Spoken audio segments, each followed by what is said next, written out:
အားလုံးပဲမင်္ဂလာပါခင်ဗျကျွန်တော်ရဲ့ One Smart Football Channel လေးကနေညီကိုတို့အားလုံးကြိုဆိုလိုက်ပါတယ်ဒီနေ့မှာတော့ကျွန်တော်ကဂျာမနီ Bundesliga ပွဲစဉ်တစ်ပွဲဖြစ်တဲ့ Union Berlin အသင်းနဲ့ RB Leipzig အသင်းတို့ရဲ့ပွဲလေးကိုသုံးသပ်ရွေးချယ်သွားမှာဖြစ်ပါတယ်ဒီပွဲအတွက်လက်ရှိပေါက်နေတဲ့အကြီးကတော့အဝေးကွင်းက RB Leipzig ကအင်ရှင်ဖြစ်တဲ့ Union Berlin အသင်းကို level 80ရှုံး3လုံး60နိုင်ဆိုပြီးတော့စတင်ပြီးဖွင့်လှစ်ပေးထားတာကိုတွေ့ရပါတယ်လက်ရှိမှာ RB Leipzig အသင်းက73ပွဲကစားပြီးရမှတ်29မှတ်နဲ့အဆင့်1 Union Berlin အသင်းကတော့73ပွဲကစားပြီးရမှတ်15မှတ်နဲ့အဆင့်12မှာရပ်တည်နေတဲ့အသင်းတွေဖြစ်ကြပါတယ်သူတို့နှစ်သင်းကြားမှာအဆင့်10သင်းထိကွာဆိုပေမဲ့ Union Berlin အသင်းကပြီးခဲ့တဲ့ရာသီကဆိုရင်ချန်ပီယံလိကိုဝင်ရောက်ခွင့်ရရှိခဲ့တဲ့အသင်းလည်းဖြစ်ပါတယ်ဒါပေမဲ့ဒီရာသီမှာတော့ Union Berlin ရဲ့အခြေအနေဟာတော်တော်လေးကိုကျဆင်းနေတာကိုတွေ့ရပါတယ်Leipzig အသင်းကတော့သူတို့ရဲ့အဓိကတိုက်စစ်မှုဖြစ်တဲ့ Benjamin Sesko ပြီးတော့ Xavi Simon တို့ထွက်သွားခဲ့ပြီမယ်လေအကောင်းဆုံးရှေ့ဆက်နိုင်နေတဲ့ဖြစ်ပြီးတော့အဆင့်2နေရာထိတလန်းထားနိုင်တာကိုတွေ့ရပါတယ်ဒါကြောင့်ဒီနှစ်မှာဒီရာသီမှာတော့ RB Leipzig ရဲ့ခြေစမ်းဟာအတော်လေးကိုကောင်းမွန်နေတာကိုတွေ့ရတယ်ပေါ့ဗျာဟုတ်ပြီကျွန်တော်တို့သူတို့နှစ်သင်းရဲ့လက်ရှိအခြေအနေကိုကျွန်တော်တို့ချက်တော့တွားကြည့်ကြအောင်ဗျာ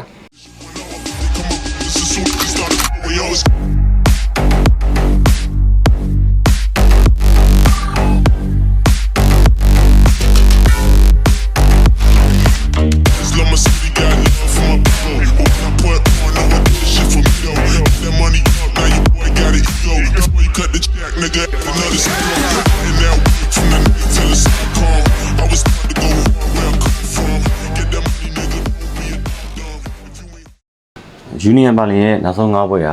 တိတ်အားရစရာတော့မကောင်းဘူးဗျာ၃ပွဲရှုံးပြီးတော့တပွဲနိုင်တပွဲတည်နိုင်ရတဲ့ပွဲကလည်းအဆင့်7မှာရှိတဲ့စိန့်ပေါ်လီကိုအဝေးကွင်းမှာ0-1နဲ့ကတ်နိုင်တာတော့ဗျာဒါပေမဲ့တစ်ခုရှိတာက Union Berlin အနေနဲ့ Bayern Munich ကိုသူ့ရဲ့အိမ်ကွင်းမှာ 2-2 ဆိုတဲ့ result နဲ့တေကြအောင်ကတ်နိုင်ခဲ့တာတွေတခုရှိတယ်ဒါပေမဲ့လေ Union Berlin အနေနဲ့ Hertha ဟင်းကိုကြတော့အိမ်ကွင်းမှာပဲပြန်ရှုံးခဲ့တယ်ဗျာအဲ့တော့ Union Berlin ရဲ့ခြေစမ်းကမတည်ငြိမ်ဘူးပြီးတော့အသင်းကြီးတွေနဲ့တွေ့တဲ့ခါကျရင်သူကယုံပြီးတော့ဆွတ်တော့တယ်ဆိုတာလေးကိုနည်းသိထားဖို့တော့ရှိရယ် Union Berlin အသင်းကဂိုးတွေရတယ်ဆိုပေမဲ့ဂိုးတွေလည်းပြန်ပွေးထားရတဲ့အခြေအနေမှာဖြစ်နေတယ်ဒါပေမဲ့ဂိုးတွေရတယ်ဆိုပေမဲ့လည်း73ပွဲမှာ16ဂိုးပဲရထားတယ်ပေးဂိုးက22ဂိုးရှိတယ်ဗျာသွင်းဂိုးကတပွဲမှာတပွဲပြတ်မှတ်မှာ 0.7 လောက်ပဲရှိတယ်ဗျာပေးဂိုးကတော့1 point အကျော်မှာရှိတယ်အဲ့တော့ Union Berlin ရဲ့နောက်တန်းကမကောင်းဆိုတဲ့သဘောစုစုပေါင်း73ပွဲမှာအိမ်ဝင်းက9ပွဲကစားပြီးသွားပြီ2ပွဲနိုင်တယ်3ပွဲတည်2ပွဲရှုံးထားတယ်ဗျာရာကိုစုစုပေါင်းက10ကိုပေးကိုကလည်း10ကိုဗျစတူဂတ်နဲ့မိုချန်ဂလာဘကိုနိုင်ထားတယ်ဒါပေမဲ့ဟော်ဖန်ဟင်းရဲ့ဟက်တာဟင်းရဲ့ဟိုတော့သူကရှုံးထားတယ်ဗျအိမ်ဝင်းကနေပေါ့နော်အဲ့ဒီမှာထပ်ပြီးတော့ဟမ်ဘတ်ကိုဇီဇီဖရိုင်းဘတ်ကိုဇီဇီဘိုင်ယန်ကိုတူတူဆိုပြီးတော့ဒီလိုအသိလို့ကြတော့လေတည်ကြပြန်အောင်ဗျအဲ့တော့ Union Berlin ရဲ့ခြေစမ်းကတော်တော်လေးကိုမတည်ငြိမ်ဘူးအသင်းသေးလေးနဲ့ဆိုရင်ရှုံးတယ်အိမ်ကွင်းမှာဆိုရင်ရှုံးတယ်ဗျာတကယ်အသင်းကောင်းတဲ့အသင်းနဲ့ဆိုရင်သူကခံနိုင်တော့ရှိတယ်အဲ့ဒီတစ်ချက်လေးတော့ရှိတယ်ဗျာ Union Berlin ရဲ့အိမ်ကွင်းရဲ့အခြေအနေပေါ့နော် Leipzig ကတော့စုစုပေါင်းကစားခဲ့တဲ့ပွဲ73ပွဲမှာ9ပွဲအဝေးကွင်း9ပွဲကန်ပြီးသွားပြီ3ပွဲနိုင်တယ်2ပွဲတေချတယ်2ပွဲရှုံးတယ်ပေါ့ဗျာအဝေးကွင်းကနေသူနိုင်ခဲ့တဲ့3သင်းဟာ Mainz ကိုနိုင်တယ် Wolfsburg ကိုနိုင်တယ် Augsburg ကိုနိုင်တယ်ပေါ့နော် Augsburg နိုင်ခဲ့တယ်ဒါပေမဲ့ Dortmund ရဲ့မိုချန်ဂလာဘတ်ကိုတော့သူကတေးကြတယ်သူရှင်းခဲ့တဲ့အသင်းကလည်းဘိုင်ယန်မြူနစ်ကိုရှုံးတယ်ပြီးတော့ဟော်ဖန်ဟန်ကိုရှုံးတယ်ပေါ့နော်နှစ်ပွဲရှုံးခဲ့တယ်နှစ်ပွဲတေးကြတယ်သုံးပွဲနိုင်ခဲ့တယ်ပဲဒါက Leipzig ရဲ့အဝေးကွင်းကနေဆွမ်းဆောင်မှုဖြစ်တယ်အဲ့ဒီမှာဆိုရင်သူကအဝေးကွင်းကနေပြီးတော့ဂိုးပြတ်နိုင်ရခဲ့တာကတော့ Augsburg ပေါ့နော်6-0နဲ့ဂိုးပြတ်နိုင်ရခဲ့တယ်အဲ့ဒီပွဲတော့ရှိမယ်ပြီးတော့အဝေးကွင်းကနေဂိုးပြတ်ရှုံးခဲ့တာလည်းဘိုင်ယန်မြူနစ်ကိုရာသီဆက်ဆက်မှာရှုံးခဲ့တာ6-0နဲ့ရှုံးခဲ့တယ်ပေါ့နော်ကျန်တဲ့ပွဲတွေမှာဆိုရင် Leipzig အနေနဲ့တကိုးထပ်ပို့ပြီးသွင်းနိုင်တဲ့ပွဲဆိုတော့မရှိသလောက်ပဲဇီးဇီးတွေ1-1နေပဲမြင်ရတယ်ပေါ့ဗျာနောက်ပြီးတော့သူပေးခဲ့ရတဲ့10အဝေးကွင်းကနေသူပေးခဲ့ရတဲ့10ဂိုးထဲမှာဆိုရင်ဗျာဘိုင်မြူနစ်တင်းနဲ့6ဂိုးပေးခဲ့ရတာကျန်တဲ့6ပွဲမှာသူက4ဂိုးပဲပေးရတယ်ဆိုတော့ Leipzig အနေနဲ့အဝေးကွင်းမှာသွားကန်ရင်ခံစစ်ကိုလောအောင်ကစားတတ်တယ်တိုက်စစ်ကလည်းဂိုးရနေတယ်ခံစစ်တော့လုံနေဗျနော်အဝေးကွင်းသွားကန်ရင် Leipzig ကခန်းစစ်ကိုလွန်ဆော့တယ်ဂိုးလည်းတိတ်သွင်းဘူးပေါ့ဗျာအဲ့လိုခြေနေမှရှိတယ်ဗျ Leipzig ရဲ့အဝေးကွင်းဆက်ဆောင်ရင် Leipzig ရဲ့နောက်ဆုံးအဝေးကွင်း3ပွဲကတော့ တိတ်ပြီးအားရဖို့တော့မကောင်းဘူးတပွဲတရေတပွဲရှုံတပွဲနိုင်ပေါ့နော်အဲ့ဒီမှာနောက်ဆုံးကလာဘက်ကိုတရေကြခဲ့တယ်ဗျာပြီးတော့အဲ့ရှိမှာဆိုရင်ဟော့ဖန်ကိုရှုံထားတယ်ပြီးတော့နောက်တစ်ပွဲကအော့ဆွတ်ကိုတော့0စနစ်နိုင်ထားတယ်သူလက်တလုံးမှာပေါ့နော်အဝင်းဝင်နိုင်ဝင်မရတာနှစ်ပွဲဆက်ရှိပါပြီနောက်ပြီးတော့ယူနီယံဘာလင်ရဲ့အိမ်ဝင်းနောက်ဆုံး3ပွဲရတော့တပွဲတည်ကြတယ်နှစ်ပွဲရှုံထားတယ်ဗျနိုင်ပွဲမရှိဘူး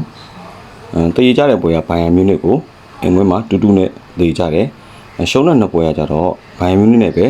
ဂျာမနီပိုကယ်ဖလားပေါ့ကန်တာထပ်တွေ့ရသူတို့တွေနှစ်ပွဲသက်တွေ့ရပါဗျအဲ့မှာလေ3-2နဲ့ရှုံးထားတယ်ဗျဘိုင်ယန်မြူနစ်ကိုပဲနောက်ပြီးတော့ဟက်ဒါဟင်းကိုအဲ့ရှိမှာဟက်ဒါဟင်းကို1-2နဲ့ရှုံးထားတယ်ဗျဆိုတော့အင်္ဂဝင်3ပွဲသက်တိုင်ခုနောက်ဆုံး3ပွဲ4ပွဲပေါ့တကယ်ကြီးအရှိမှာ fry mat တသိန်းနဲ့သူကတေးစီးစီးတေးကြတာတွေဗျယူနီယံဘာလင်ကအဲ့တော့အင်္ဂဝင်4ပွဲသက်တိုင်နိုင်ပွဲမရခဲ့တဲ့ယူနီယံဘာလင်ရဲ့အဝေးကွန်း2ပွဲသက်တိုင်နိုင်ပွဲရှိခဲ့တဲ့ live စစ်ရဲ့ဒီနေ့ပွဲမှာတော့အာရှဖွင့်လင့်ကြီးက level 80ရှုံး3လုံး60နိုင်ဆိုပြီးတော့စောက်ဖွင့်တဲ့အခြေအနေကိုကြည့်ရရင် live စစ်အနေနဲ့ဒီ union ဘိုင်းနဲ့မတွေ့ခင်အရှိမှာဂလာဘက်ကို level 50 3လုံး60ရှုံးကနေ level 30ရှုံး3လုံး40ရှုံးဆိုပြီးတော့ body ကြီးရောကိုပေါင်းကြီးရောပျော့သွားခဲ့တာပေါ့နော်အဲ့ဒီမှာဆောက်ဆောက်ဖွင့်ပြီးတဲ့ level 50ကအစနစ်က live စစ်အနေနဲ့ဂလာဘက်ကိုပေးတဲ့ကြီးထဲမှာမရှိဘူးဂလာဘက်ကို level 50ပေးပြီးတော့မနိုင်ခဲ့တဲ့ server live စစ်ကအခု union ပါလင်ကို level 80 level 80စပြီးရဆိုတော့ဒီကြီးလို့ကျွန်တော်အမှန်လို့ယူဆတယ်ဒါကြောင့်ဒီနေ့မှာကိုးပေါင်းအပေါ်ကိုမကြိုက်တော့ကျွန်တော် body ကိုပဲသဘောကျတယ်ဗျာညနေပိုင်းကြီးမှာလဲ level 40နှလုံး90ရှုံးဆိုပြီးတော့ဖြစ်လာတဲ့အားလေးတော့ရှိတယ်ဒါပေမဲ့လေကျွန်တော်ကရှေ့မှာမူချန်ကလာဘက်ကိုမနိုင်ခဲ့တဲ့အတွက်ကြောင့်မို့လို့ဒီပွဲမှာလည်းlive စစ်အနေနဲ့ union ဘာလင်ကိုမရလောက်ဘူးဆိုတဲ့အခြေအနေမှာရှိတယ်ဆိုပေမဲ့ကျွန်တော်ကတော့ဒီပွဲမှာ live စစ် body ရဲ့သဘောကျပါတယ်ဒီနေ့အတွက်ကျွန်တော်ယူချင်မှုကတော့ live စစ် body ဖြစ်ပါတယ်ဘာဖြစ်လို့ဆိုရင်အစနစ်မှာရက်တင်နေတဲ့အသင်းတစ်သင်းအနေနဲ့၃ပွဲစတိုက်အဝေးပွဲမှာနိုင်ပွဲမရဘူးဆိုရင်သူ့ရဲ့လက်ရှိရက်တင်နေတဲ့အစနစ်နေရာကသူ့နဲ့မထိုက်တန်ဘူးဆိုတဲ့ပုံစံမျိုးဖြစ်သွားလိမ့်မယ်ဒါကြောင့် exit အနေနဲ့ဒီပွဲမှာတော့နိုင်အောင်ကံမယ်လို့တော့ယူဆတယ်ဒါကြောင့်ကျွန်တော်ကတော့ exit body ပဲရွေးချယ်ချင်ပါတယ်ဟုတ်ကဲ့အခုလိုမျိုးကျွန်တော်ရွေးချယ်မှုတွေယူဆတွေကိုသဘောကျတယ်နှစ်သက်တယ်ဆိုရင်ကျွန်တော်ရဲ့ channel လေးဖြစ်တဲ့ 1S1 channel လေးကို like and subscribe လေးပေးပြီးတော့အားပေးကြဖို့ကိုလည်းတောင်းဆိုချင်ပါတယ်ခင်ဗျာကျွန်တော်ညီကိုတွေအကုန်လုံးအမြဲတမ်းအပေါင်းပြကြပြီးတော့ရွေးချယ်သမျှတွေအမြဲတမ်းထပ်လို့ကြပါစေခင်ဗျာအားလုံးကျေးဇူးတင်ပါတယ်